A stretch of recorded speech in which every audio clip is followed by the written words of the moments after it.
Pour compenser leurs émissions de CO2, les entreprises des pays développés, comme la Belgique, financent des projets verts dans les pays qui subissent le plus les effets du réchauffement climatique. Exemple concret à Madagascar, Anna Bellissens nous emmène sur cette île de l'océan Indien.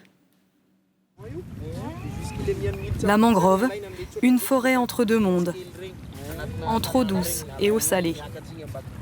Une nurserie, à la fois pour la faune marine et terrestre.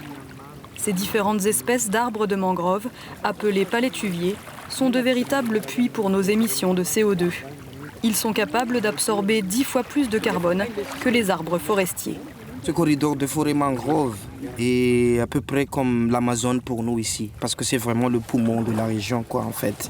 Et il est en train de subir des pressions incroyables. Dans ce village isolé de la côte ouest de Madagascar, toutes les générations se mettent à planter des pousses de palétuvier.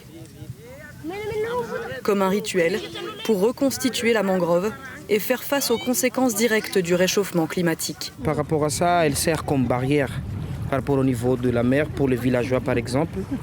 Dans cette course contre la montre, la destruction de la mangrove est plus rapide que la croissance des jeunes palétuviers. Madagascar abrite 20% des mangroves africaines, 2% des forêts de palétuviers de la planète. L'île a perdu 58 000 hectares de ce précieux poumon en moins de 20 ans, particulièrement dans les zones à fort développement touristique. À 900 km au nord, des mangroves également menacées. L'île de Nosy-Bé n'est pas qu'une carte postale, elle est aussi une victime du réchauffement climatique. Mais ici, les entreprises belges peuvent compenser les effets de leurs émissions de CO2 en faisant naître des puits de carbone.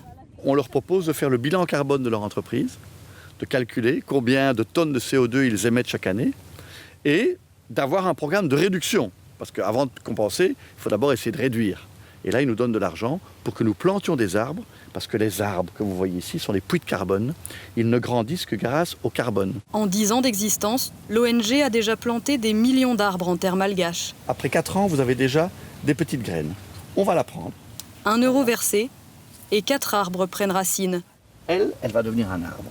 On compense les émissions carbone de Ixina Belgique et France. On vient de signer avec la Chine. Nous avons la société Galère de génie civil qui est du côté de Liège, les Francopholies de Spa, le festival de Ronquière, les émissions carbone de la commune de Knock, les émissions carbone de la commune de Braine-l'Alleud, de la Hulpe. Pour les plus grands pollueurs, le coût de la compensation carbone peut s'élever à plusieurs dizaines de milliers d'euros chaque année. Les négociations en cours à Madrid dans le cadre de la 25e conférence des Nations Unies sur les changements climatiques visent notamment à uniformiser le prix de vente du crédit carbone.